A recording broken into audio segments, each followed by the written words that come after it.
손석희의 시선집중.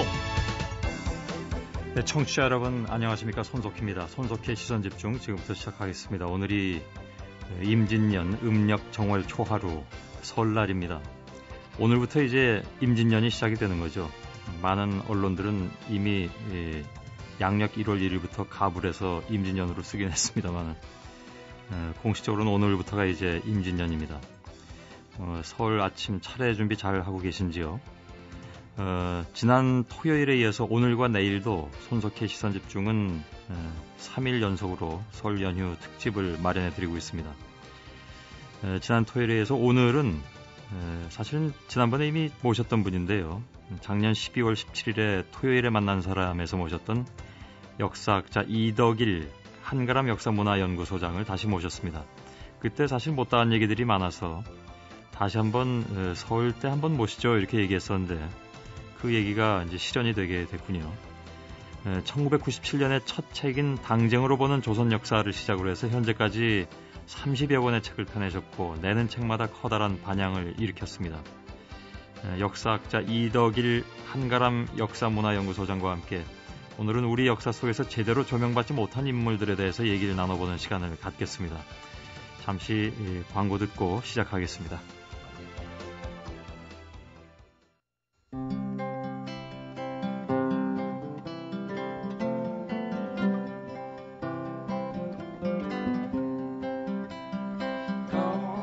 같이 설날을 어저께고요.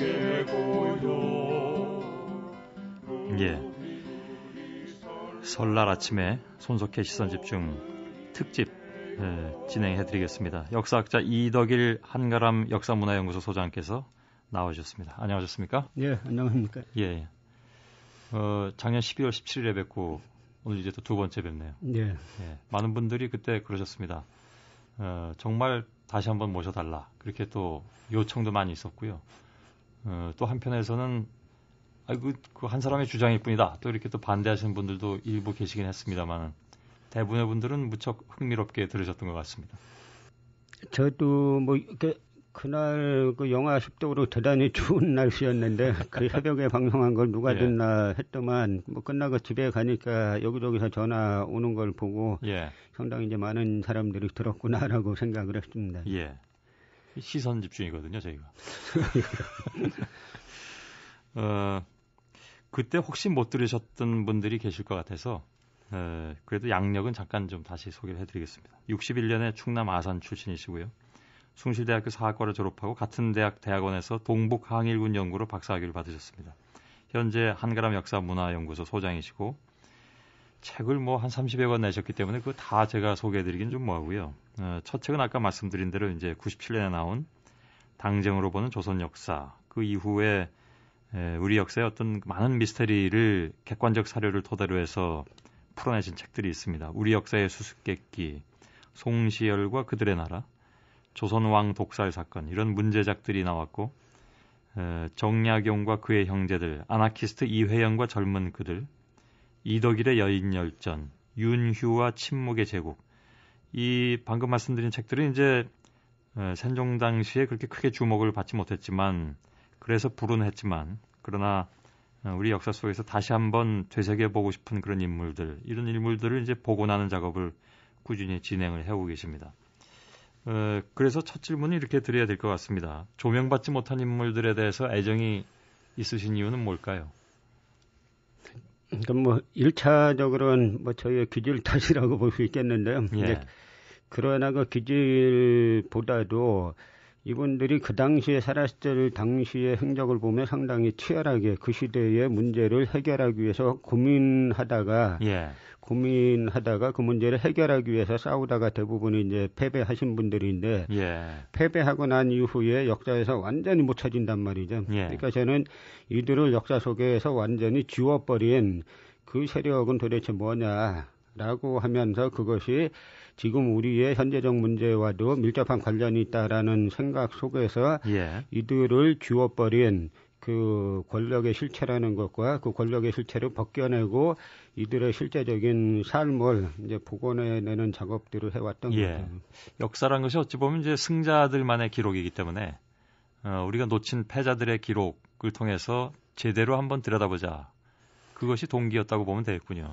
그렇죠. 그러면서 역사가 하나의 이제 완성을 향해서 나가는 건데요. 예. 우리 역사는 문제는 뭐냐면 이 팩트까지 조작하는 경우가 많다는 거죠. 그러니까 패자를 죽이는 데서 그치는 것이 아니라 예. 그 패자에 관한 팩트를 조작해가지고 완전히 이제 역사 속에서 이 파렴치범으로 몬다거나 예. 이제 그러한 것들이 거의 300여 년 이상 계속 이제 진행이 돼 왔다. 그래서 예. 그런 것들을 좀 벗겨내고 실제의 본 모습을 이제 복원하는 작업들을 꾸준히 해 온 겁니다. 예.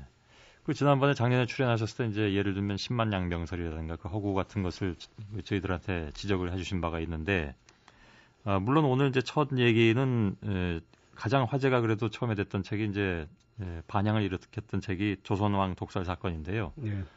물론 이제 조선 왕들은 역사 속에 있어서 어떤 그 사라져간 사람들은 아니지만 독살을 당한 왕들 같은 경우에는 어찌 보면 왕이긴 했지만 역사에 있어서 패자일 수도 있는 거겠죠. 그런 시각에서 풀어보자면 여기에 그 서문에 이렇게 써 있습니다. 역사에 만약이란 것은 없다는 것이 상식이지만 한국사는 연구하면 할수록 만약 이랬다면 하는 생각이 절로 드는 부분들이 많다. 독살설 역시 그렇다 이렇게 적혀 있습니다. 왜 그렇게 쓰셨는지요? 우리가 역사를 볼 때 만약에 이랬으면 하고 다른 방향을 생각하는 것은 그 방향이 잘못됐다는 걸 안다는 거죠. 지금에 와선. 예. 그러니까 그랬을 때 역사라는 게 항상 어떤 선택을 하느냐에 따라서 미래가 달라지는 겁니다. 예. 그런 과거에 그런 사건이 발생하지 않고 예. 그 시스템이 그대로 갔으면은 미래가 어떻게 됐을까? 그 미래가 곧 우리가 살고 있는 현재 아닙니까? 예. 이제 그런 관점에서 우리가 과거 역사를 바라볼 때 만약 이때 이렇게 가지 않고 저렇게 갔으면 어떻게 됐을까라는 생각을 자꾸 한다는 거는 예. 그 당시 그 선택이 잘못됐다는 걸 지금은 안다 하는 이야기죠. 예. 그래서 이 사건도 그런 그 연장선 상에서 보시면 되지 않을까 싶습니다. 예. 가장 그 제기하신 문제 중에 그 화제가 됐던 것이 정조의 죽음이었습니다. 독살당했다. 10여 년만 더 살았더라면 조선이 그리고 우리의 역사가 바뀌었을 것이다라고 말씀하셨는데요. 독살설의 근거랄까요? 그리고 그렇게 만약이라는 것을 내세우신 이유는 뭘까요?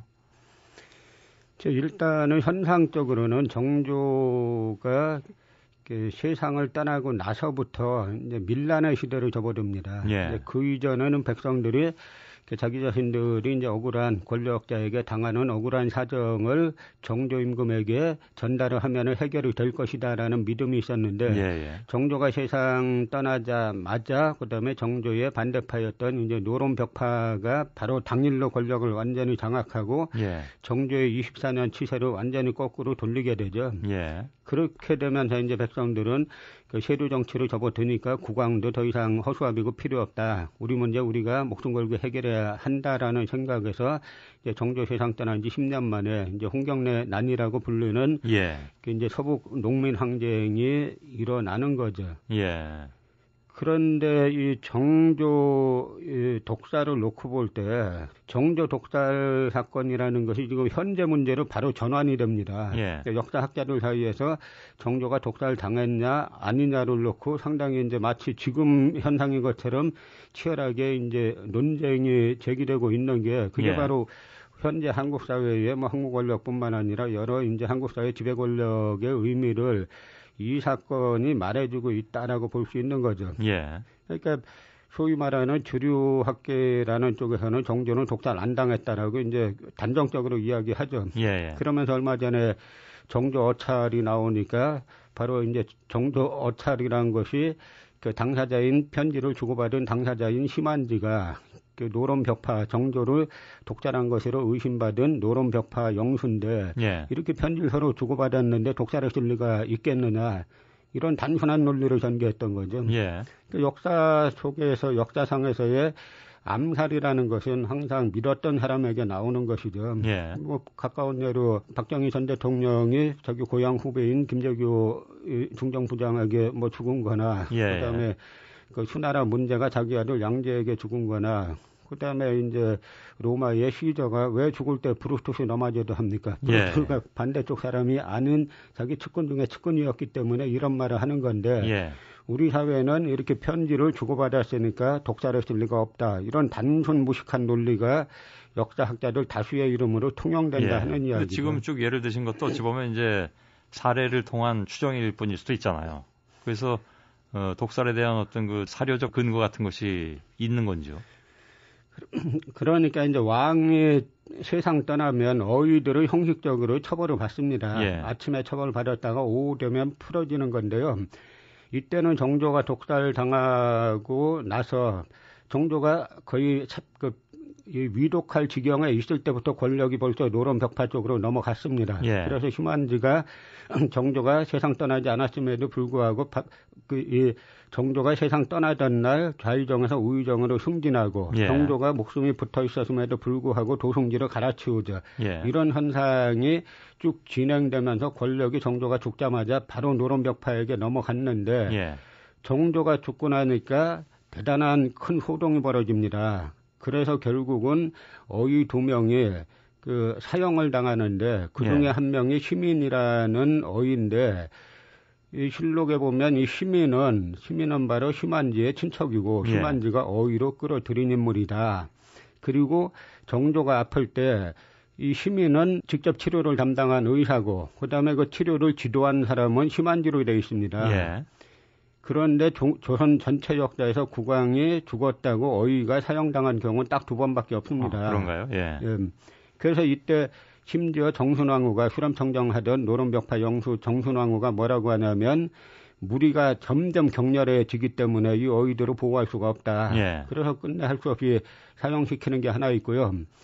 또 하나는 당시 이제 정약용이 유배가 있지 않았습니까? 이때 그 유배지 비슷한 곳에 멀지 않은 곳에 이제 고금도라는 섬이 있었는데 그 섬 그래서 이제 정약용이 그 고금도 장치녀에 관한 기사라는 글을 씁니다. 그 기사 내용이 뭐냐면 당시 고금도에 장씨가의 부녀자들이 그 유배 와 있었는데 그 부녀자들이 왜 유배 왔냐? 그 남편인 장씨들이 경상도 인동 지금의 구미 지역인데요. 그 장씨 명문가예요. 이 사람들이 정조가 세상 떠나니까 독살당했다라고 확신하고 자기 휘하 농민들을 이끌고 관할을 습격합니다. 선왕에 그 복수를 하겠다고 독살당한 복수를 하겠다고 관할을 습격하는데 결국 실패해서 본인들은 다 죽거나 사형당하고 부녀자들을 고금도로 유배 보냈죠. 근데 유배 보냈는데 이 여인들을 이게 이 군졸이 겁탈을 합니다. 그런데 이 조선시대의 여성 강간은 무조건 사형이거든요. 근데 아무 처벌도 안 받고 유야무야 되니까 이 어머니가 자결을 해요. 그래서 이 부녀가 자살한 날 그 고금도에는 거대한 해일이 몰아친다라는 것이 그 정약용의 글이고 정약용의 고금도 장신에 관한 기사랑 글에 보면은 시상이 그때 심한질 말하는 건데 역적 어의 시민을 시켜가지고 독약을 올려서 선왕을 죽였다라고 명확하게 이 정약용이 기록을 했습니다. 오늘도 시간이 모자랄 것 같은 불길한 예감이 엄습합니다. 제가 도대체 어디서 끼어들어야 될지를 잘 모르겠습니다. 근데 그러면 정조 말고 그 조선시대에서 독살로 생을 마감한 그런 왕들이 몇 명이나 있습니까? 조선 그러니까 제가 단순히 한 독살이나 한 사건을 주목하는 게 아니고요. 독살이란 프레임을 보는 겁니다. 이 독살이란 프레임이 뭐냐면 당시에 그 조선 왕은 그 청나라에서 말하기를 군약신강이라고 말합니다. 임금은 약하고 신하는 강한 그 국가 체제가 조선인데 이 약한 군주인 조선왕이 당시의 지배 집단, 특히 이제 공신들로 이루어진 거대 지배 집단과 어떤 사안을 두고 충돌을 향해서 막 달려가다가 갑자기 국왕이 죽어주는 것으로 이 충돌 직전에 정치적 갈등이 무마되고 끝나고 그 지배 집단이 계속 권력을 다시 장악하는 그 사건이 계속 반복되는 거죠. 그러니까 조선 전기에는 수양대군이 이제 김종서를 때려 죽이는 교유정난 이후 거대한 공신 집단이 형성되죠. 그래서 이 공신 집단의 저항했던 예를 들면 뭐 단종이라든지 예종이라든지 연산군 이런 인물들이 다 이제 죽게 되고 예. 조선 후기에는 인조반정 이후에 인조반정은 율곡이의 제자인 서인들이 일으키는 건데요. 예. 이 시스템의 인조반정을 주도한 이들이 서인에서 나중에 노론이라는 거대 당파로 예. 변하는데 이 당파와 국왕이 어떤 사안을 두고 충돌을 부딪히면. 향해서 달려가다가 충돌 직전에 국왕이 딱 죽어주는 겁니다. 예. 이것이 반복되는 거예요. 인조반정 이후에만 8명의 임금이 독살당했다고 주장하셨잖아요. 예, 시혜자 포함해서요. 예, 그게 다 노론에 의해서 그렇게 됐다 이렇게 말씀하시는 건가요? 그 중에 그 독살 당한 그러니까 갑자기 죽는 그 프레임에는 항상 노론과 정치적 갈등이 극대화됐을 때 이제 세상 떠나는데 이들이 다 이제 독살당했다라고 이제 말할 수는 없고요. 예. 그러니까 그런 혐의가 있다는 이야기고 그 중에 아주 독살당했다라고 이제 확신할 수 있는 인물들이 국왕들이 몇 명 있고 거의 물증은 없지만 이건 거의 독살이 확실하다라고 그 당시 사람들이 또 믿었던 인물들이 있다 하는 이야기죠. 예. 그건 이른바 이제 택군, 그러니까 그 공신들이 뭐랄까요, 뭐 노론이라면 노론 이렇게 그 정파를 형성한 신하들이 임금을 택하는 그런 상황, 그걸 이제 택군이라고 한다면서요? 저기 택군이란 용어 자체가 왕조 국가에서는 영모로 몰리는 겁니다. 그렇겠죠. 그러니까 국왕은 자신이 선택하는 게 아니라 헌정 질서에 의해서 이게 뽑히는 건데 헌정 질서에 의해서 결정되는 건데 그거를 그 질서를 무시하고 우리가 특정 인물을 선택해서 왕으로 만들려고 하는 것이죠. 근데 그 대표적인 인물이 이제 장희빈의 아들인 경종을 제거하려고 노론에서 여러 차례 시도했었고 세자 때부터 결국은 실패하게 되니까 20대 왕이죠. 실패하게 되니까 이제 경종이 즉위하니까 노론에서 여러 이제 방법을 동원해서 죽이려고 하다가 끝내 이제 30대 중반의 젊은 나이로 이제 세상을 떠나는데 경종은 죽었을 때 그 당시 많은 사람들이 독살당했다라고 확신했죠. 그래서 그 당시 그 영조 4년에 이제 유인자라는 인물이 소위 우리가 말하는 유인자의 난이라고 하지 않습니까? 그 유인자의 군사들은 자기네 군중에다가 경종의 위패를 모셔다 놓고 아침 저녁으로 곡을 하면서 이 선왕을 독살한 역적들을 투벌하러 간다라고 표방했던 그런 군대입니다. 그 조선 왕의 독살설은 이 정도로 좀 정리하고요. 우리 어떤 그 주류가 쓴 역사에서 조명받지 못한, 다시 말해서 그 당시에 시대에 도전한 그런 인물들이 많이 있을 것 같습니다. 대표적으로 이제 책을 쓰신 윤휴, 그러니까 조선 중기의 유학자이고 또 정치가이기도 한데 사실 잘 모릅니다. 일반 사람들은 잘 모르는 인물이기도 하고 또 윤휴의 후손도 그 조상에 대한 얘기를 하기를 좀 꺼렸다고 들었습니다. 어떤 인물입니까?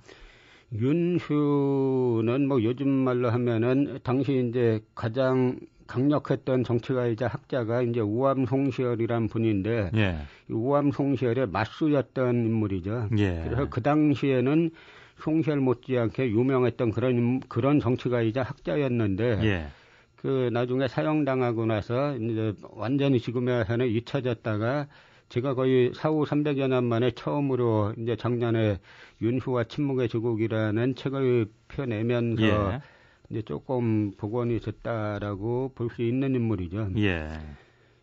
그 여러 가지 그 개혁적인 제도, 그러니까 제도의 개혁 이걸 추구했다면서 예를 들면 어떤 게 있을까요? 그러니까 첫 번째로는 이제 큰 철학적 틀을 봐야 되는데요. 그 당시 이제 임진왜란과 병자호란을 거치면서 지배층 사이에서 이제 사회 혼란이 극대화됐으니까 이걸 어떻게 극복할 것인가를 두고 둘로 갈라집니다. 하나는 우암송시열 중심의 서인 노론, 이쪽은 신분제를 더욱 강화해서 그러니까 양반 기득권을 더욱 강화하는 것으로 그 사회를 이제 다시 잡아야 된다라고 주장하는 반면에 백호 윤현은 신분제를 완화 내지는 해체해야 된다라고 생각했던 인물이죠. 이것이 철학적으로 어떻게 가냐면 우암송시열 중심의 서인 노론은 주자학, 성리학을 사회의 유일 사상으로 만들어야 된다라고 주장하는데 이 백호 윤현은 거기에 맞서서 무엇이라고 말하냐면 천하의 이치를 어찌 주자 혼자 알고 나는 모른단 말이냐. 예. 라고 말하는데 이건 단순히 내가 주자보다 많이 안다라는 그런 차원이 아니라 주자학을 하나뿐인 유일 사상으로 만들려고 하는 전체주의 비슷한 이러한 정치 세력에 맞서서 주자학을 하나의 상대주의화하려는 그런 사회의 다양성을 꾀하려던 이제 그런 인물이죠. 예. 그런 관점에서 이 윤유가 했던 개혁이라는 것은 대부분 다 신분제 완화와 관련된 이제 그런 사건들인데 예. 결국은 그 신분제 완화가 완화 정도가 아니라 예를 들면 이제 양반 상민 구별이 없는 호포법이라든가 이런 것은 그 당시로서는 좀 받아들이기 힘들었던 대단히 급진적인 그런 개혁이 아니었던가요? 그러니까 양반 기득권 입장에서 볼 때는 받아들이기 어려운데요. 그런데 예. 윤유가 이때 이걸 호패법을 호패는 이제 신분에 따라 다 다른 패를 차는 건데 이거를 모든 신분이 똑같은 종이로 만든 이 신분증을 찾아라는 집회법을 주장하면서 어떤 이야기를 하냐면요. 정묘호란 때 청나라 군사 후금군이 쳐들어와서 평안도 안주성을 포위했습니다. 예. 그래서 이때 평안병사 윤헌이 병사들에게 나가서 싸우자라고 하니까 병사들이 다 호패를 끌려다가 싸놓고 쟤 보고 나가서 싸우라 그러지 왜 우리 보고 나가서 싸우라 그러느냐. 예. 그래서 삽시간에 이게 서울까지 도성까지 점령되지 않았느냐. 이 말은 뭐냐면 왜 백성들이 평시에는 이 쌍민으로 그 천대를 하면서 전쟁 나면은 나가서 싸우라 그러니까 왜 싸우겠느냐. 그러니까 이런 그 신분제를 왜 유지해야 하겠는가라는 이야기이기 때문에 당시 이제 양반 사대부 입장에서 볼 때는 이게 받아들이기 어렵지만 그 사회 전체에서는 요구하고 있던 그런 사안이었다는 거죠. 무엇보다도 이제 그 잠깐 말씀하신 송시열과의 대립 그 중에서도 이제 북벌론을 누가 주장했느냐 하는 문제로도 역사학자들에 따라서 다른 얘기들이 나오는데 그 얘기는 잠시 광고를 듣고 마저 얘기 좀 나누겠습니다. 역사학자 이덕일 박사와 함께하고 있습니다. MBC 라디오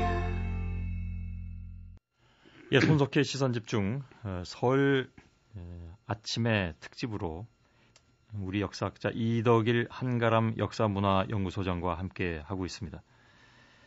우리 역사에서 가려졌던 인물들 또 가려졌던 사건들에 대해서 꾸준하게 연구하시고 또 책으로 펴내는 그런 분이죠. 책은 이제 내실 때마다 늘 이렇게 또 논란의 대상이 되기도 하고 그랬습니다. 윤휴에 대한 얘기를 하다가 이제 저희들이 광고로 잠깐 넘어갔었는데 윤휴와 송시열에 대한 그 평가를 어떻게 할 것이냐 하는 문제가 남습니다. 대부분 이제 주류 사학계는 송시열이 진정한 북벌론자다 이렇게 주장을 하고 있는데요. 이덕일 선생께서는 반대로 말씀하고 계시더군요. 윤휴가 오히려 북벌론자였다. 그거는 이제 지금의 학자들이 어떻게 보느냐가 중요한 게 아니라요. 그 이 두 분이 살았던 그 시대 속에 들어가서 그 두 분이 어떤 주장을 했고 그 당시 사람들이 어떻게 생각했나를 보면은 답이 나오는 건데요. 그 당시에는 그 우암 송시열을 북벌론자로 생각한 사람이 아무도 없습니다. 다 누구나 백호윤유가 북벌론자로 생각했고 그 당시에는 또 그 지금도 대전의 남간정사라고 이제 우암 송시열의 그 모신 곳에 가보면은 효종의 밀명을 받고 북벌을 논의하던 곳이다라고 써붙여 있는데 그 당시에는 우암 송시열을 효종의 충신이라고 생각한 사람은 아무도 없어요. 그 당시 오히려 미수 허목이라는 분이 상소를 올려가지고 송시열은 효종에 대비하면은 죽어야 할 죄가 세 가지나 있다. 그 중에 하나는 송시열을 서지 못할 임금으로 여겨서, 그러니까 임금이 돼서는 안 될 인물로 여겨서 이런 식의 이야기까지 그 당시 이제 평행했던 것인데 문제는 그 당시 누구든지 전부 다 백호윤유를 진정한 북벌론자로 알았고 그 북벌을 상당히 위험하게 생각했던 거죠. 그런데 이 윤유를 사용시키고 나서 그 다음에 윤유가 주장했던 북벌을 갖다 송시열이 했던 걸로 바꿔가지고 지금까지 내려오는 겁니다. 그 바꾼 건 누굽니까? 그쪽 윤유를 사용시킨 세력들이 이제 노론, 그 서인 노론 이쪽 세력들이 여전히 또 노론이 나오는군요. 윤유를 사용시키고 나서 그 다음에 윤유에 대한 이야기를 꺼내는 그 자체가 거의 이제 죽음에 다다를 정도로 예. 아주 험악한 세상을 만들어 놓은 겁니다. 그래서 그 후손들도 조상인 윤효에 대해서 얘기하기를 꺼렸다라는 얘기군요. 그렇죠. 제가 윤효 책을 쓰다가 수옥문답이라는 그 윤효를 옹호하는 책을 하나 이제 입수하게 됐는데요. 예. 그래서 이 수옥이 누군가 언제 나온 책인데요? 그게 이제 그 정확하진 않은데 내용상 봐가지고는 윤효가 이제 세상 떠나고 한 40, 50년 이후에 나오지 않았는가 예, 싶은데 그 수옥이란 사람이 누군지 제가 다 조선의 그 호를 다 뒤져봤습니다. 예. 안 나와요. 결국 그만큼 윤효를 옹호하는 책을 썼다가 이게 이제 발각되면 자기도 죽게 되니까 예. 결국 가명으로 호를 하나 만들어가지고 그런 글을 남길 수밖에 없었던 시대였고 예. 그런 시대였기 때문에 윤효가 했던 북벌을 송설이 했던 것으로 이제 바꿔치는 게 예. 가능했다는 이야기죠. 그런데 그 당시의 북벌론이라는 것은 물론 이제 그 윤효가 상대의 어떤 그 전력 같은 것을 다 나름대로 판단해서 북벌론을 주장했다고는 하지만 북벌론이라는 건 조금 아까 말씀하신 대로 그 당시에도 위험한 것으로 비춰졌다면서요. 그런데 나중에 송시열이 북벌론을 주장했다고 그랬다면 역사를 바꾼 이유는 뭡니까? 그러니까 그 몇 가지 이야기가 있는데요. 이 북벌이 당시 가능했겠느냐 뭐 이런 이야기를 요즘 하는 분들이 있지 않습니까? 예. 그런데 청나라가 하나로 강하게 이제 결속되어 있을 땐 불가능하지만 그 당시 청나라는 그 3번의 난이라는 그 오삼계를 비롯한 그 한족 출신의 국왕 3명의 그 난을 일으키면서 양자강 이남이 숙대밭이 됩니다. 예, 예. 그 윤효는 이때를 타고 빨리 올라가야 된다. 올라가면 전선이 양쪽으로 나누어지고 이 3번 이쪽하고 우리가 그 연대하면은 이 청나라 무너뜨릴 수 있다라고 예. 주장을 하는 거죠. 그러니까 이때 윤효가 이런 북벌을 거듭 수도 셀 수 없이 조정해서 주장을 합니다. 이때 이 송시열의 당인 서희는 북벌 반대가 당론이에요. 예. 북벌은 말도 안 되는 것이다. 그래 놓고 나서 나중에 윤효가 향당한 가장 핵심 이유 중에 하나가 숙종 5, 6년 무렵에 가면 3번의 난이 청나라의 승리로 끝나게 되죠. 예. 그러니까 숙종이 이 북벌론자를 자기 곁에 계속 뒀던 것을 위험하게 생각해가지고 예. 정권을 갈아치우고 이 서희 노론과 손잡고 이제 윤효를 사형시키는 거죠. 예. 그러고 나니까 원래 이 서인들이 자기 자신들의 선명성을 과시하는 가장 좋은 도구가 이제 북벌이었는데, 그러니까 이 북벌을 갖다가 자기 자신들이 한 것으로 이제 둔갑시켜가지고 계속 300년 동안 그렇게 둔갑시킨 역사를 가지고 계속 이야기해 왔던 거죠. 그러면 윤효 이외에 뭐랄까요, 시대에 도전한 또 다른 인물 대표적으로 꼽으라면 어떻게 하시겠습니까? 그러니까 묻혀버린 인물 중에. 그게 꼭 뭐 묻혀버린 인물도 있고요. 잘못 알려진 인물도 있고 이제 그런 건데요. 이제 서해 유성룡 같은 경우가 마치 이제 그 10만 장병설에 반대한 있지도 않은 10만 장병설에 이제 반대한 인물인 것처럼 이것도 또 이제 서해 유성룡은 당파로 치면 남인이고 서인들에 의해서 그렇게 이제 만들어져서 폄하된 인물인데.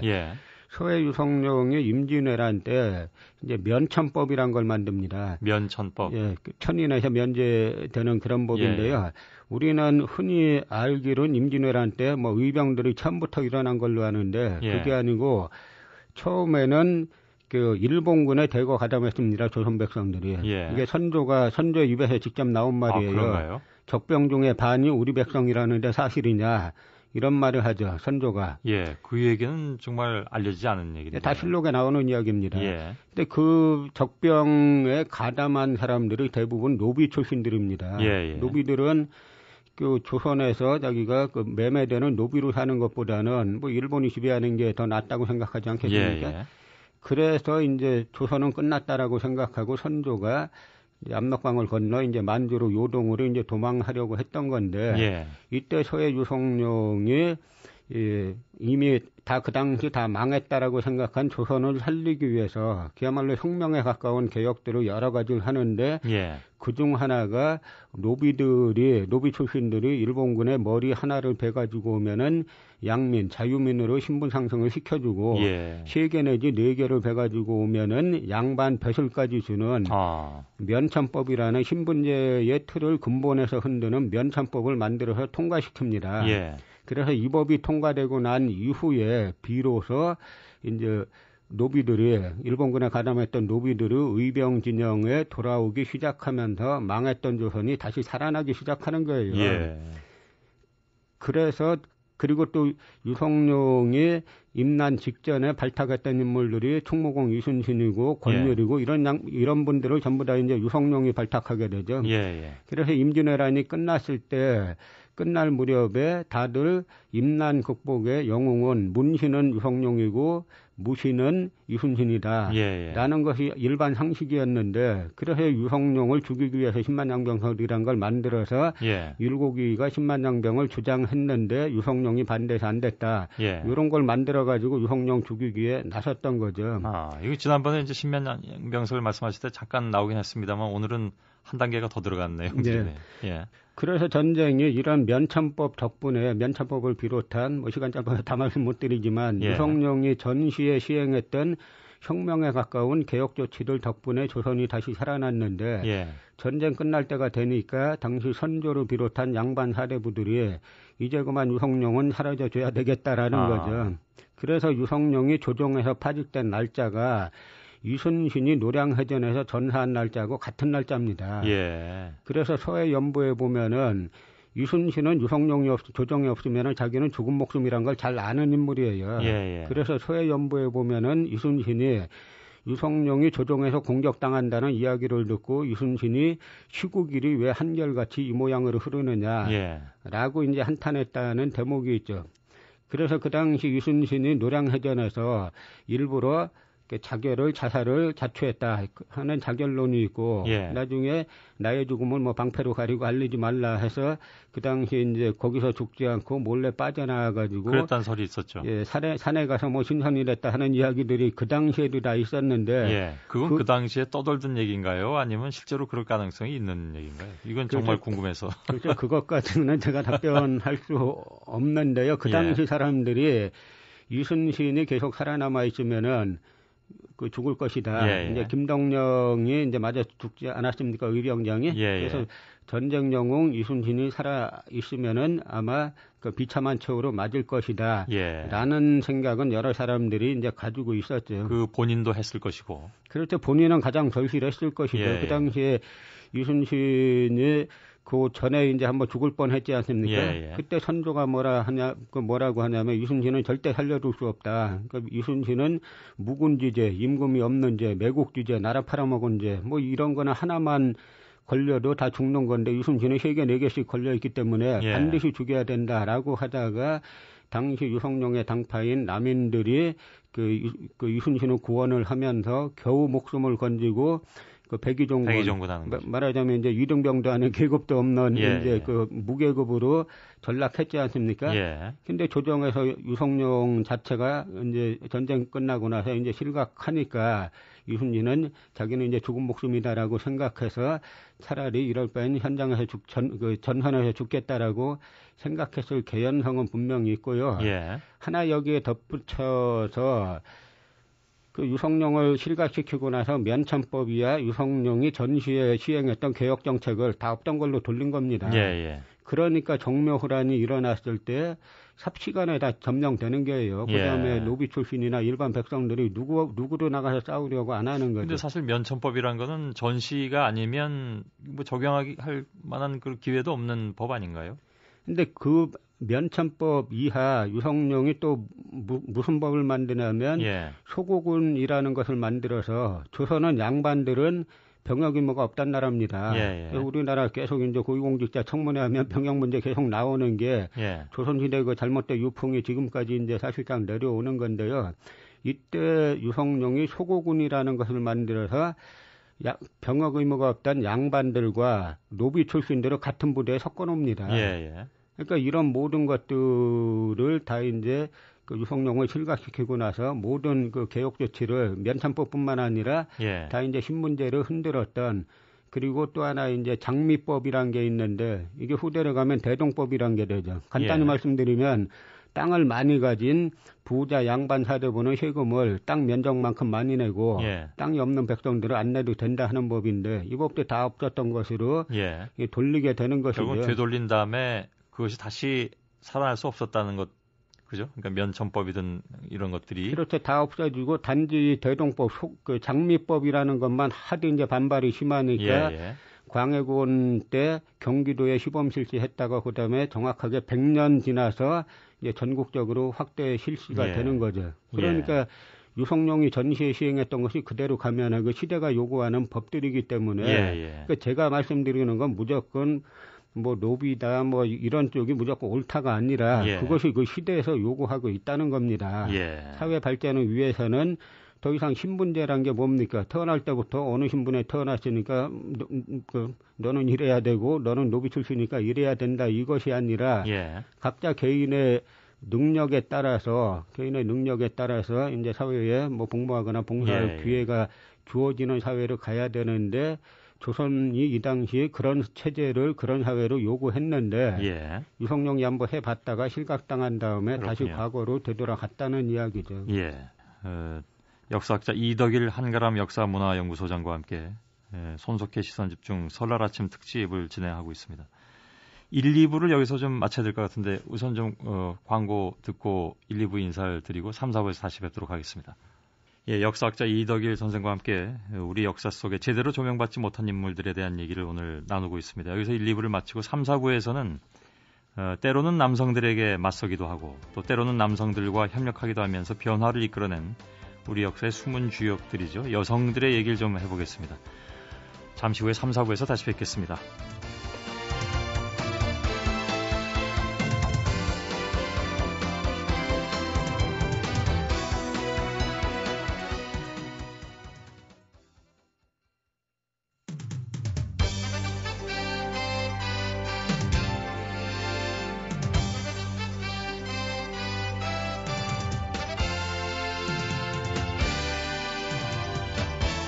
손석희의 시선집중. 네, 청취자 여러분, 손석희 시선집중 설 특집 이제 3부를 시작하겠습니다. 이번 설 특집 지난 토요일부터 내일 화요일까지 이어지는데요. 이번 설 특집은 모두 1, 2, 3, 4부를 터서 진행을 하고 있습니다. 저희가 역시 1, 2부에 역사학자 이덕일 한가람 역사문화연구소 소장과 얘기 나눴고 시대에 도전한 사람들의 얘기를 나눈 바가 있습니다. 3, 4부에서는 역시 이덕일 선생과 함께 시대에 도전한 여성들을 중심으로 얘기를 좀 나눠보겠습니다. 여러 가지 또 그동안 알지 못했던 얘기, 재미있는 얘기들이 많이 나올 수 있을 것 같습니다. 잠시 후에 시작하겠습니다. 대한민국의 아침을 여는 시사 프로그램 손석희의 시선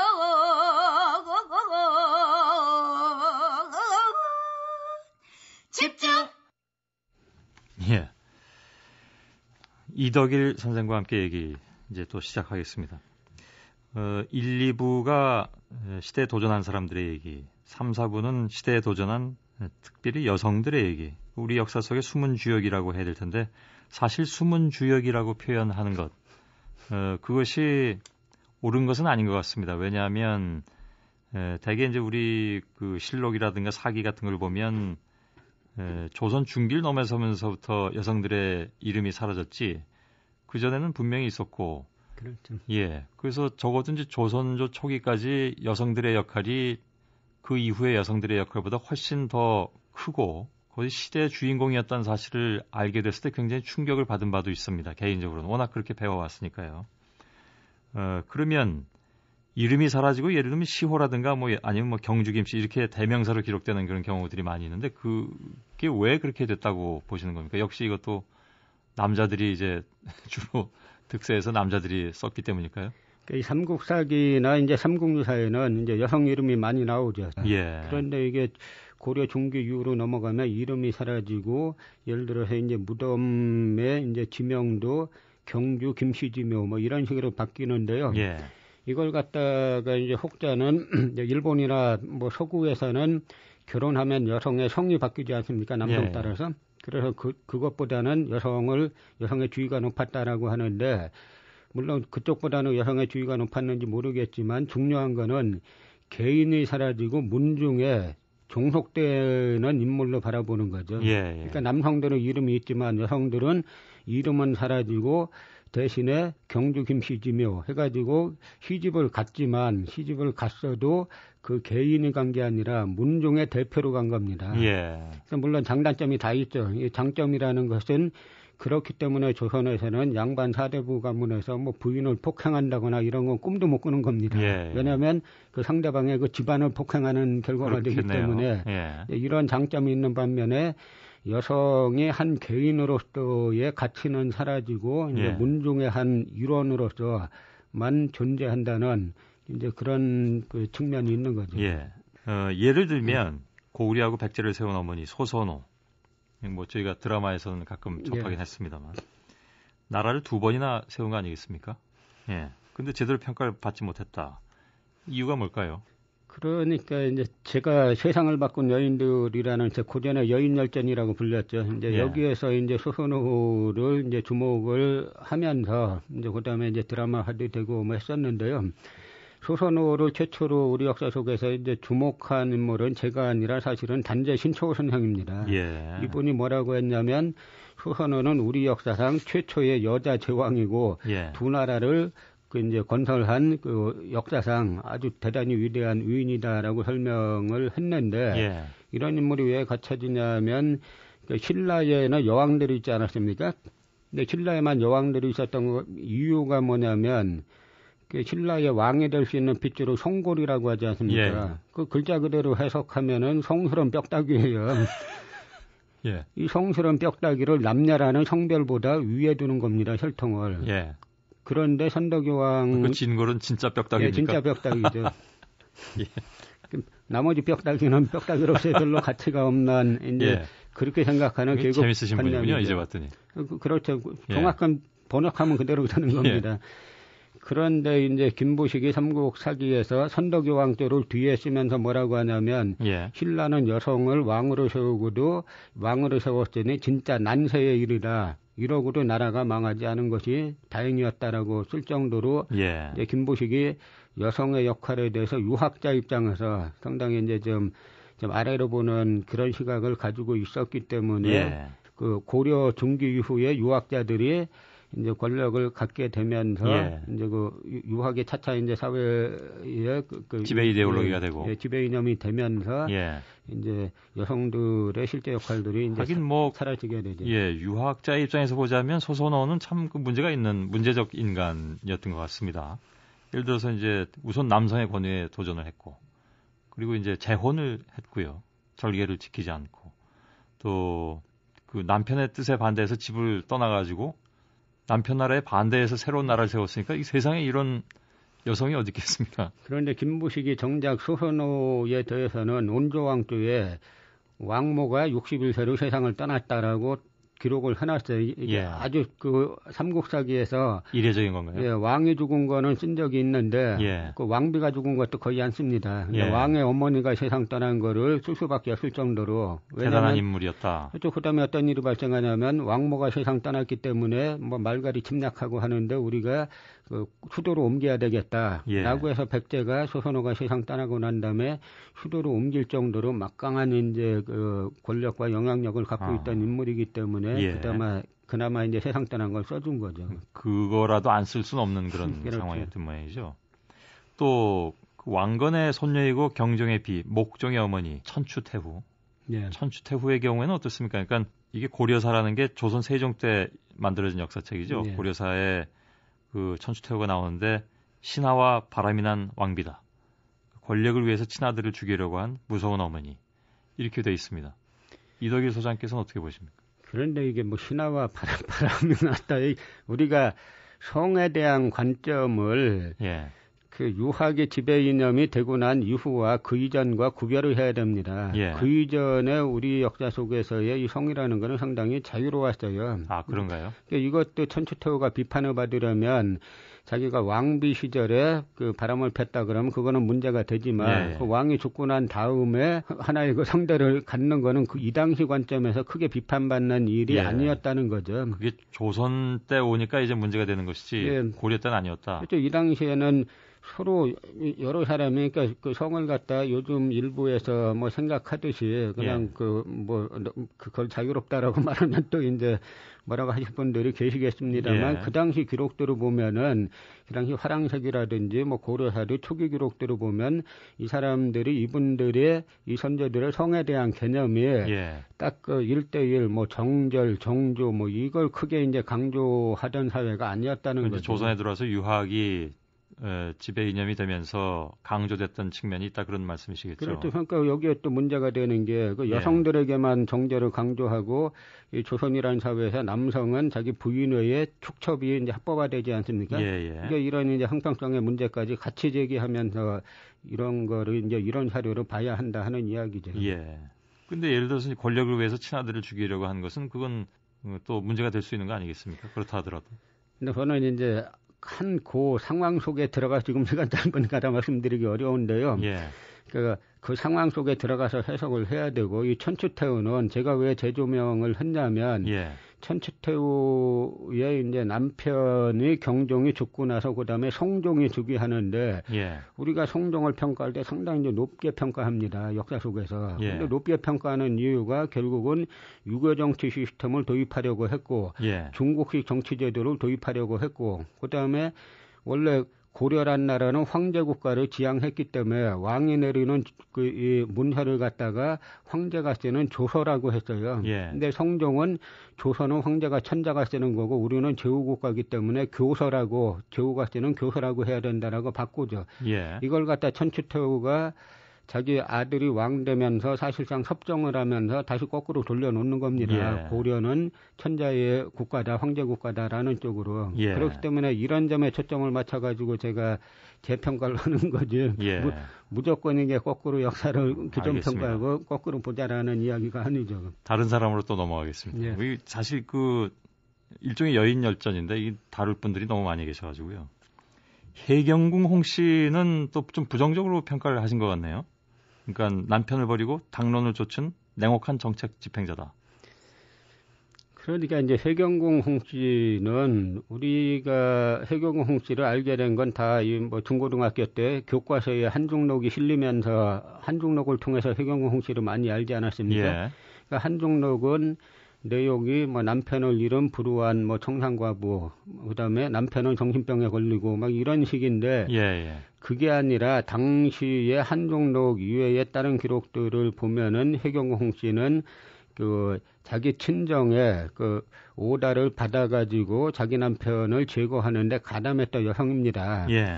그래서 자기 아들 정조가 즉위하고 난 다음에 이 친정 집안이 사도세자를 죽이는데 앞장섰다는 이유로 완전히 몰락을 하죠. 예. 작은 아버지는 홍인하는 사형을 당하고 그 친정 아버지인 홍봉안 다 이제 노론 당수들입니다만 다 예. 영의정 좌의정을 여기만 노론 당수들인데 이 아버지까지도 죽이라는 상소가 빗발치는 상황이 되니까 예. 해경궁 홍 씨가 단식투쟁까지 해가면서 자기 아버지 목숨은 건지는데 예. 결국 그 집안은 해경궁 홍 씨의 집안은 사도세자를 죽이는데 가장 앞장섰다라는 이유로 몰락을 하게 되죠. 예. 그래서 이 나중에 자기 집안은 사도세자 죽음과 관련이 없다라는 이야기. 그러니까 우리 집안은 관련이 없으니까 우리 집안을 실현시켜 달라라는 이야기를 주로 이제 자기 손자인 순조에게 전하기 위해서 쓴 책이 한중록입니다. 아, 예. 참 정말 들을수록 그 새로운 얘기들이 너무 많이 나오네요. 그래서 정조가 즉위하자마자 그 당시 사원부 대사원으로 있던 이해중이라는 인물을 갖다가 이게 단천으로 유배 보내는데 유배 보내면서 뭐라고 하냐면 네가 나경원의 옥사 때 청대하던 마음 같았으면 이렇게 못했을 것이다라고 하는데요. 예. 이해중이 그 해경궁 홍 씨의 그 외삼촌입니다. 예. 근데 사도세자를 죽이려고 하던 나경원의 옥사 때 나경원이 누구한테 가냐면 당시 이해중이 형조 참의로 있었어요. 예. 형조 참의에게 달려가는데 원래 조선에서 고변은 병조에다 하는 겁니다. 예. 담당한테 오지도 않았는데 이 이해중이 해경궁 씨의 그 외삼촌인 이해중이 득달같이 그 고변회를 보니까 그 고변회 내용이 이 해경홍 씨의 남편 자기 조카 사위인 사도세자를 역적으로 모는 고변서인데 그러면 그 고변서 처리로 어떻게 하냐면 바로 자기 매형에게 달려가고 홍봉안 영의정에게 달려가니까 홍봉안이 빨리 임금에게 보고해라. 라고 해가지고 이해종이 3번씩이나 영조에게 빨리 급한 일입니다라고 해가지고 사도세자를 죽음으로 모는 고변서를 전달을 하죠. 그렇기 때문에 정조가 즉위하자마자 이해종을 해경홍 씨의 자기 모친의 외삼촌을 갖다가 유배 보내면서 내가 바로 사도세자 죽이는 데 앞장선 놈이 아니냐라는 이야기를 정조가 하는 거예요. 그래서 정조가 즉위하자마자 집안이 몰락하는 거죠. 이런 거는 무슨 실록이나 이런 것만 보고 하시는 게 아니죠? 그러니까 실록을 기본적으로 보면서 여타 사료들은 이제 취합을 다 해가지고 그 전체상을 구상을 해야 되는 거죠. 이 사료세자의 여타 사료들은 어디서 다 그렇게 구하십니까? 그러니까 뭐 문집도 있고, 그러니까 그 사료를 이 문제를 내가 꼭 알고 싶다라는 그 꼭 풀어야 되겠다라고 생각하면은 계속 뭐 밤낮 생각하지 않겠습니까? 그래서 요거는 요걸 봐야 되고 요거서 미진하면 또 다른 사료를 봐야 되고 그렇게 다 여러 사료를 보면서 하나의 종합적인 상을 만드는 거죠. 그 저희 같은 사람들은 그 뭐가 궁금해도 뭘 어디 가서 찾아야 될지를 모르니까 알 수가 없을 것 같은데 올해 이게 공부하시면 다 이렇게 떠오르시는 모양이죠. 그게 노하우가 생기는 거죠, 일종의. 잠깐 광고 듣고요. 신사임당에 대한 얘기를 좀 하겠습니다. MBC 라디오 손석희의 시선집중 설날 아침 특집으로 진행을 해드리고 있습니다. 오늘 월요일 설날 아침에 역사학자 이덕일 한가람 역사문화연구소 소장과 함께 하고 있습니다. 저희가 아무튼 지난 토요일부터 오늘 또 내일까지 이렇게 설 특집으로 진행을 해드리고 있는데 오늘은 특별히 우리 역사에 대한 얘기 좀 나누고 있습니다. 3, 4부에서는 시대에 도전한 여성들의 얘기를 중심으로 나누고 있습니다. 해경궁 홍씨 얘기까지 했었고 이제 신사임당, 우리 5만 원권 집회 세계적인 신분이기도 합니다. 덕행과 재능을 겸비한 최고의 현모양처. 이것이 이제 우리가 흔히 신사임당을 떠올릴 때 같이 생각하게 되는 그런 문구이기도 한데 좀 다른 주장을 좀 하셨습니다. 그러니까 현모양처란 신사임당의 이미지는 사실 좀 만들어진 거다 이런 주장이신데 어떤 근거에서 그렇게 말씀하신 건지요? 그러니까 현모는 맞을 수가 있고요. 근데 양처는 아니었다는 거죠. 그런가요? 그 당시 이제 신사임당은 어떤 의미에서 양처라고 볼 수 있는데 자기 남편을 좀 못마땅하게 생각했다는 이제 그런 인물인데요. 우리가 후대 현모 양처라고 하면 무조건 이제 남편에게 순종하고 시댁에 뭐 뼈를 묻는 이런 개념 아닙니까? 그런데 신사임당은 일단 그 뭐 혼인 자체를 그 강릉에서 하고 그다음에 혼인하고 나서 자기 이제 그 모친 신명아가 부친 신명아가 세상을 떠납니다. 그래서 3년상을 치른다고 서울시댁으로 안 오고 계속 이제 3년상 치르는 동안에 강릉에 살고 있었죠. 3년상 다 치르고 난 다음에야 서울에 와서 최초로 시부모 얼굴을 보게 되죠. 아, 그런가요? 그리고 그 후에도 계속 이제 친정에 삽니다. 그래서 신사임당이 서울 시댁에 최종적으로 오는 것은 결혼하고 19년 후에 오는 거예요. 그렇게 오랫동안. 그러니까 지금 생각하면 이해가 안 가지만 그러네요. 이것이 어떻게 보면 우리의 전통 이제 혼인 방식은 이게 한자로 말씀드리면 조금 어려운데 서류 부가 혼이라고 해가지고 서류 이 사위는 이제 거주한다. 부가, 그러니까 처가에 결혼하고 나서도 처가에 일정 정도 거주하는 것이 원래 우리의 전통적인 요즘은 뭐 대릴사위 같은 거잖아요.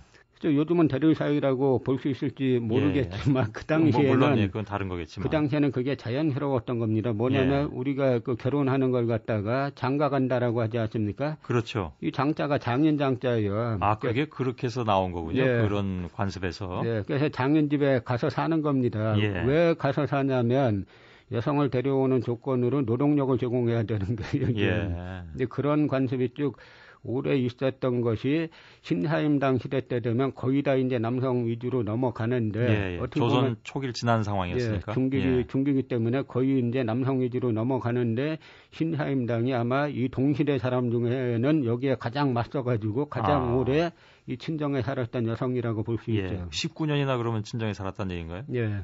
어이구, 예. 그 남편에 대해서는 그렇게 아까 말씀하실 때 뭐 좋은 그런 감정이 아니었다고 말씀하셨는데 그건 뭘 보고 그렇게? 남편이 당시 이제 살림을 탄압하던 정치 실력자하고 좀 이제 그 집에 왔다 갔다 이제 예. 하게 되는데 그걸 갖다 이제 좀 못마땅하게 여겼던 거죠. 예. 남편이 성함이 또 이원수신데. 그래서 율곡이 자기 어머니, 예, 율곡이 자기 어머니 일대기는 쓰는데 자기 아버지 예. 일대기는 또 안 쓰죠. 그러니까 율곡이는 자기 어머니에게 상당한 영향을 많이 받고 자란 인물이죠. 예. 그러면 어찌 보면 그 당시의 상황에서는 현모양처에서 양처가 아니라고 말씀하셨지만 요즘 같은 관점에서 보자면 굉장히 독립적인 여성이기도 하고 또 남편한테 할 얘기도 또 하고 나쁘게 표현하면 이게 나쁘게 표현하는 건가? 대가 센 그런 분이었나요?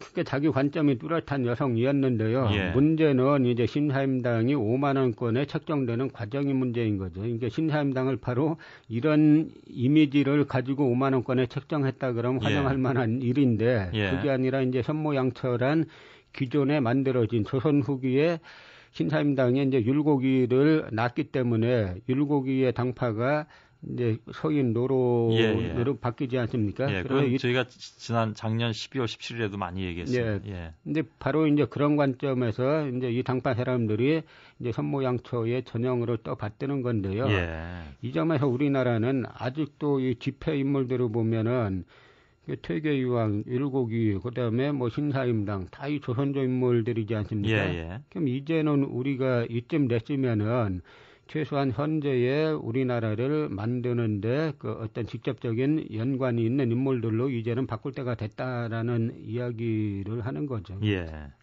율곡이가 나의 어머니 일대기에서 이렇게 얘기했다고 하죠. 그러니까 아버지께서 혹시 실수하시는 일이 있으시면 반드시 옳은 도리로 간하셨다.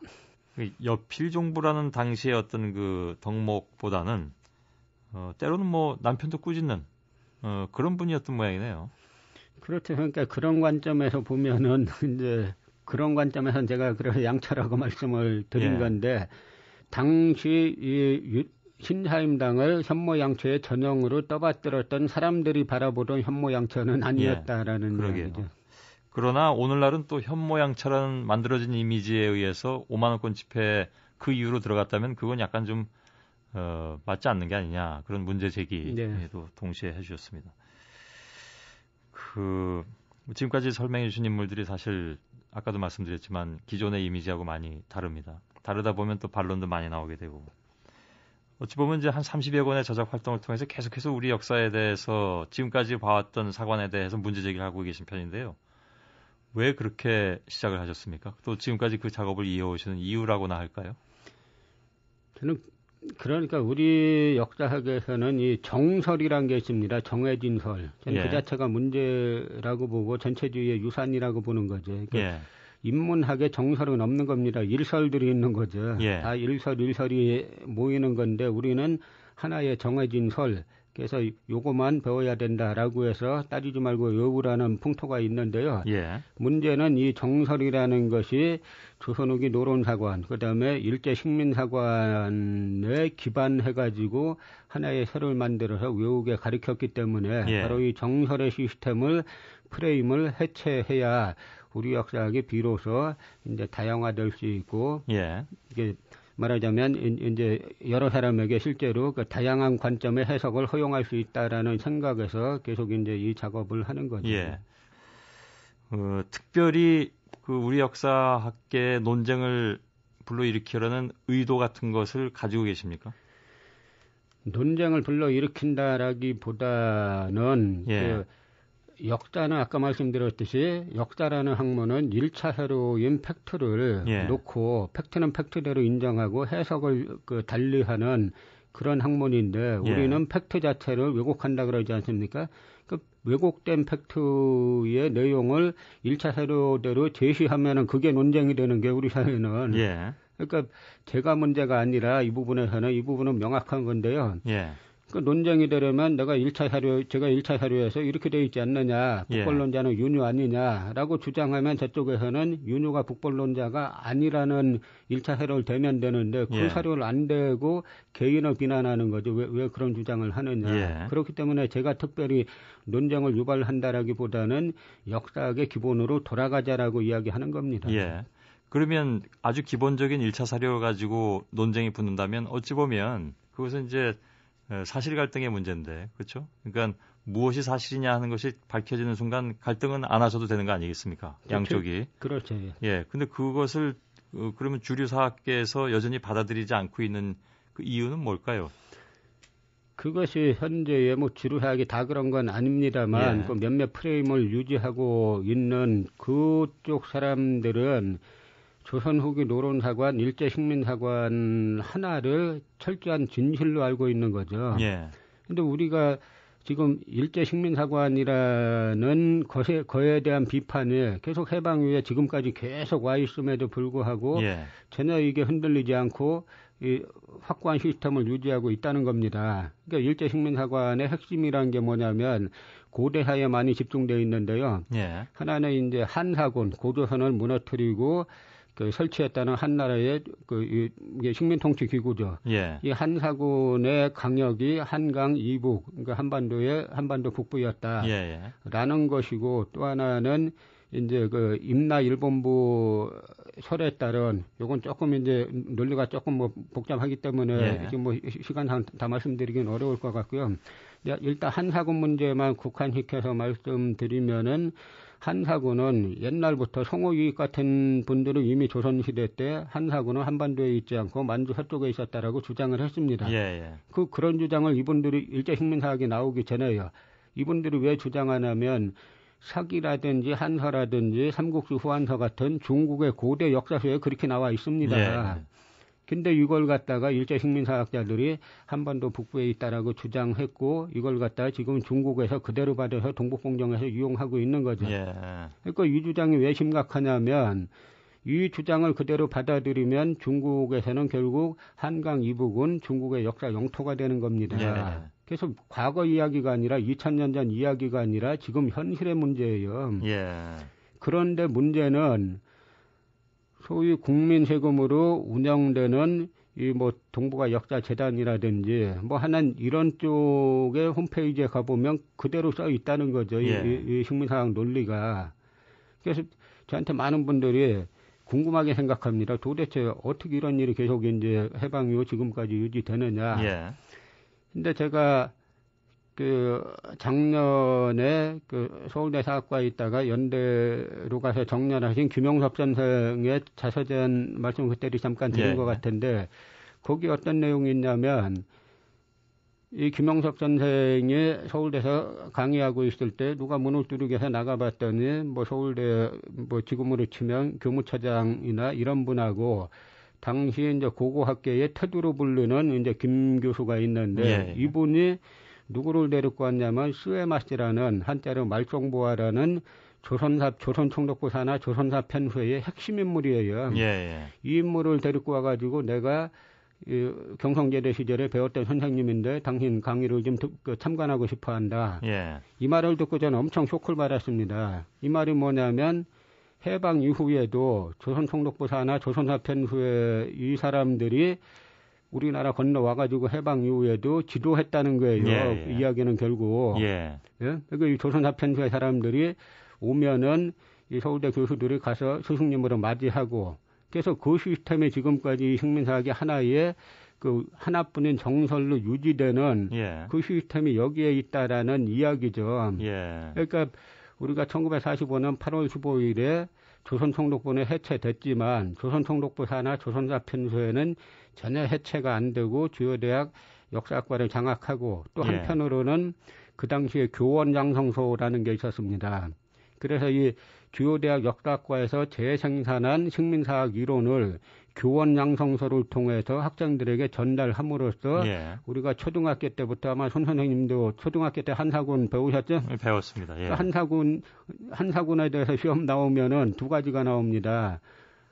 다음 중 한사군이 아닌 것은 하면 4개 중에 딴 거 들어오면 맞춰야 되죠. 예. 또 하나는 기억나는 것 같습니다. 예, 또 하나는 다음 중 한사군의 중심지인 낙랑군의 위치는 하면 평양 찍어야 돼요. 예. 근데 이게 철저하게 식민사학 이론인데요. 설사 이게 맞다라고 칠지라도 초등학생들이 그게 맞다라고 쳐도 그게 뭡니까? 우리를 지배했던 예. 식민통치 기관인데 이걸 초등학생들이 왜 외워야 했느냐? 예. 그러니까 나라는 해방됐어도 이 역사는 계속 이 조선총독부사나 조선사 편수에 의해서 가르쳤다라는 결론이 나오는 그럼 겁니다. 그때 그것을 이른바 이제 식민사관의 어떤 맥을 끊을 수 있는 그런 작업이라는 것이 없었습니까? 그 당시에도 많은 사학자들이 있었을 텐데. 그 당시에 그게 이제 우리 현대사 진행의 비극인데요. 예. 이 식민사학이 아닌 역사학을 한 분들은 주로 독립운동가들이고, 예. 그래서 배감 박은식, 단재 신채호, 뭐 석주 이상용 이런 분들은 독립운동하다 다 돌아가셨죠. 그리고 예.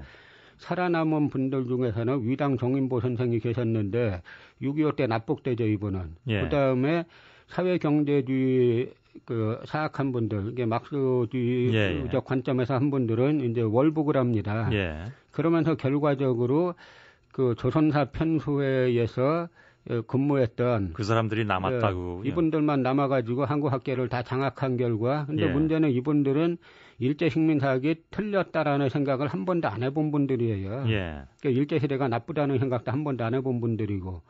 지난번에 왜 그 종군위안부에 대한 논쟁이 있지 않았습니까? 예. 예. 종군위안부가 식민지 시대에 강점기 시대에 어떻게 해서 끌려갔는가 하는 문제에 대해서도 굉장히 많은 논쟁이 있었습니다. 제가 그때 뭐 100분 토론도 진행하고 거기서도 다룬 바가 있었는데요. 그 점도 바로 우리의 어떤 그 끊지 못한 식민사관에서 온 결과물일까요? 그에 대한 논쟁도?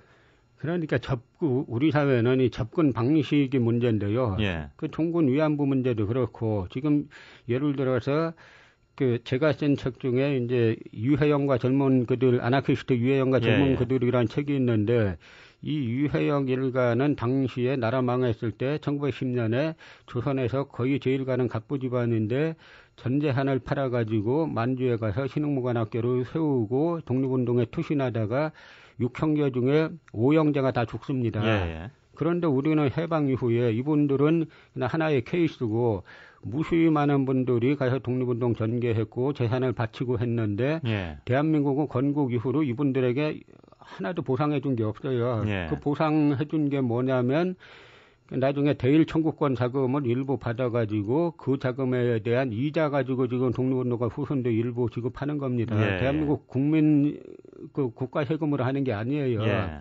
근데 이게 무슨 이야기냐? 이 접근 자체가 당시 김종필 5.1라 메모로 일제시대 끝났다, 청산이 끝났다는 거 아닙니까? 예. 그게 웃기는 이야기죠. 그거는 그저 정상적인 이거는 그 나라와 나라 사이에 합의될 수 있을지 모르지만 예. 이 종군 위안부 문제라든지 아니면은 일제시대 때 사형당한 사람이라든지 배상의 문제죠. 예, 이런 거는 그 국가 양쪽 국가의 정권 가진 사람들이 우리 합의해서 끝났어 해가지고 될 문제가 아닌 겁니다. 예. 이거는 가장 기본적인 인권의 문제고 인간을 사형시키고 갖다 성노리개로 쓰지 않았습니까? 예. 그러면 우리가 이 문제에 접근할 때 그걸 뛰어넘는 한 정권의 대표와 한 정권의 대표가 인간의 가장 기본적인 인권, 목숨까지도 자기네가 거래할 수 있느냐, 합의할 수 있느냐, 예. 그건 전혀 아닌 거죠. 이렇게 접근해야 되는데 항상 접근 방식이 보면은 일제식민사관의 기초한 접근법이 주를 이루다 보니까 예. 해답이 안 나오는 거예요. 한국 정부도 그렇고 예. 일본은 계속 이제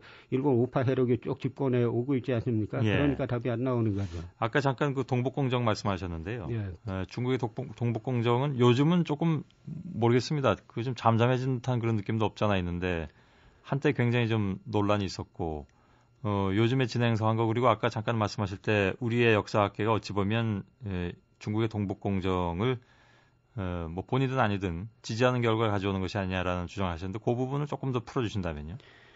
그러니까 중국 동북공정의 핵심이 뭐냐면 결국 만주는 물론이고 한반도 북부도 자기네 역사 영토였다라고 하는 이야기인데요.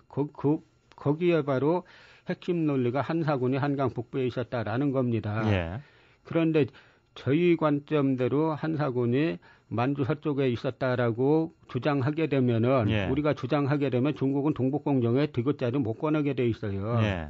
그런데 한 예로 제가 아는 어떤 이제 신문 그 기자분이 계신데 이제 중국 통이죠. 근데 저하고 여러 차례 뭐 대화를 했으니까 논리가 갖춰져 있습니다. 예. 중국의 북경대 사학과 교수를 만나가지고 논쟁이 붙었어요. 네. 근데 동북공정이고 일제식민사관이고 전부 다 이제 남의 영토에 욕심이 있는 정치 이념이기 때문에 예. 진실로 들어가면 다 무너지게 돼 있습니다. 대화하다가 이 중국의 북경대 교수가 무너지니까 논리가 무너지니까 네. 나중에 하는 말이 내가 하는 말 다 니네 역사책에 있는 거다. 이렇게 얘기해 더 이상 답변을 못 했다는 거죠. 예. 그러니까 우리가 빨리 이 잘못된 조선후기 노론사관, 일제식민사관으로 쓰여진 이 국사교과서 문제를 빨리 바로 잡고 바로 예. 잡은 이 역사교과서를 가지고 우리 학생들에게 교육을 제대로 시키면 그러면 저는 지금 뭐 왕따 문제니 여러 교육 문제들이 상당 부분 해결되리라고 생각을 하는 겁니다. 예. 그 제야 사학자라고 불러드리는 게 어떻습니까? 근데 제야라는 말이 정치의 제야라는 말은 유신 시절에 이제 그 예, 예. 체제에 박혀 있었던 함석환 선생이라 한때 김대중 그 전 예, 대통령도 그렇게 불렸죠. 근데 역사학계에서 제야라는 말은 역사학을 전공하지 않고 그 기존 사학계를 비판하는 그러니까 그 사학과 학사, 석사, 박사를 하지 않고 혼자 예. 이렇게 공부해서 역사에 대한 나름의 식견은 있지만 예. 기존 사학을 비판하는 사람을 갖다 제야라는 그 말로 비하를 한 건데요. 예. 저는 제가 역사를 공부해야 되겠다라고 생각했던 계기 중에 하나가 이제 함석환 선생의 책을 보면서 이제 그런 생각을 했는데 예. 이제 함석환 선생의 글 중에 이 들사람 어리라는 이 글이 있습니다. 예. 말하면 뭐 야인혼쯤 되겠죠, 한자로 하면은. 그렇기 때문에 이분이 들사람 얼. 예. 예. 이분이 뭐 평생 뭐 제야를 제야로 사셨던 분이기 때문에 예. 저는 뭐 상대는 비하하는 호칭으로 저를 부를지라도 저는 그러면 나를 함석환 제가 존경하던 함석환 선생이 들사람 어리라는 또 글을 쓰셨는데 저는 예. 뭐 그걸로 생각해서 받아들이면 되지 않겠느냐라고 생각을 하죠. 예. 뭐 이렇게 긴 답변이 안 나오실 줄 알고 드린 질문이었는데 굉장히 답변이 기십니다. 이 얘기는 무슨 얘기냐면 여태까지 해오신 그 일로 봤을 때 예를 들어서 뭐 대개 그 역사 공부하시는 분들이 박사까지 받으신다면 강단에 서시잖아요. 대학 교수라든가 못 가실 것 같습니다. 못 가실 것 같죠? 못 갈 것 같죠? 예.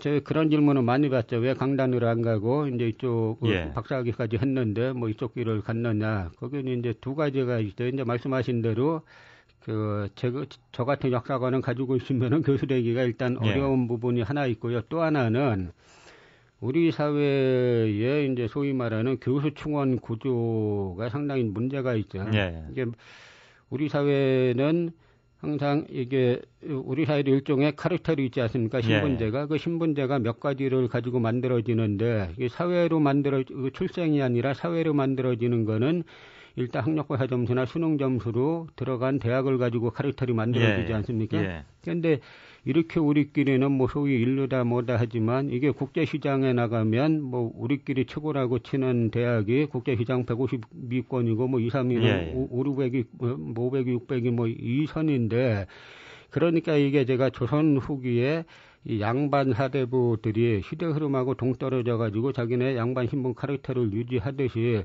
우리 사회도 이런 학벌 카르텔 이 문제가 한국 사회의 발전을 가로막는 주범 중에 주범입니다. 근데 이 문제를 해체를 해야 되는데 이 문제 해체에 대해서는 누구도 얘기하길 꺼리는 거죠. 지금 학장도 왕따 문제니 뭐 하는 문제가 다 이 부분에 상당히 이제 담겨 있는데요. 저도 그 당시에 소위 말하는 우리 사회에서 말하는 소위 이제 그런 카르텔 속에 들어가 있지 않은 이제 그 대학 출신이지 않습니까? 그런 대학 출신이 자리를 잡으려고 하면은 이제 대단히 많은 이제 일단 머리를 여기저기 숙이고 다녀야 되고 뭐 이제 심부름 많이 해야 되고 그래서 저는 그 길 안 가겠다는 오히려 일반 대중과 소통하는 길을 걷겠다라고 생각해서 이제 그쪽 길을 선택해서 지금까지 온 거죠. 그래서인가요? 그러니까 저술 활동 외에 글쓰기 강좌도 또 준비를 하신다는데 되게 이제 그 역사서 글쓰기입니까? 이게 어떤 겁니까? 되게 정확히 말씀드리면 뭐 글쓰기가 포함되는 건데요. 제가 어디 가서 강연 끝나면은 꼭 많이 듣는 그 질문이 정기적으로 좀 들을 수 없느냐라는 이야기를 하도 많이 들어서 저희가 하고자 하는 거는 그 1차 사료를 통해서 이제 한국사를 보는 그런 강좌하고 그다음에 저희가 이 고전에 또 관심이 많습니다. 문어를 비롯한 이제 고전 강좌하고 이런 걸 같이 이제 겸해서 이제 개설을 하려고 하는데 저희 한가람 역사문화연구소 이제 홈페이지에 들어오시면은 그 안내가 되어 있을 겁니다. 아유, 1, 2, 3, 4부를 쭉 이어서 출연해 주셨습니다. 긴 시간 잘 들었는데 늘 뭐 느끼는 거지만 좀 역시 또 시간은 좀 모자라다 하는 생각을 또 갖게 되고요. 잘 들었습니다. 다음에 또 기회가 있으면 좀 다른 일로 또 모시도록 하겠습니다. 예, 고맙습니다. 새해 건강하시고 복 많이 받으시고. 예, 복 많이 받으시고. 좋은 책도 또 많이 내주시길 바라겠습니다. 노력하겠습니다. 고맙습니다. 자, 설 특집으로 역사학자 이덕일 한가람 역사문화연구소 문화연구소 소장과 함께했습니다. 손석희의 시선집중 설 아침 특집 여기서 마무리하겠습니다. 오늘은 여기서 마무리하고 내일은 또 이제 설 연휴 마지막 날인데요. 역시 특집으로 마련을 했습니다. 좋아하시죠? 가수 김수철 씨.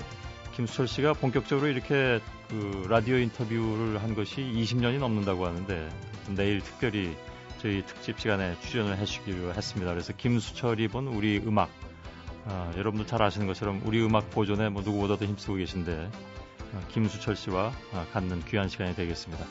자, 설 잘 보내시고 내일 아침에 다시 뵙겠습니다. 고맙습니다.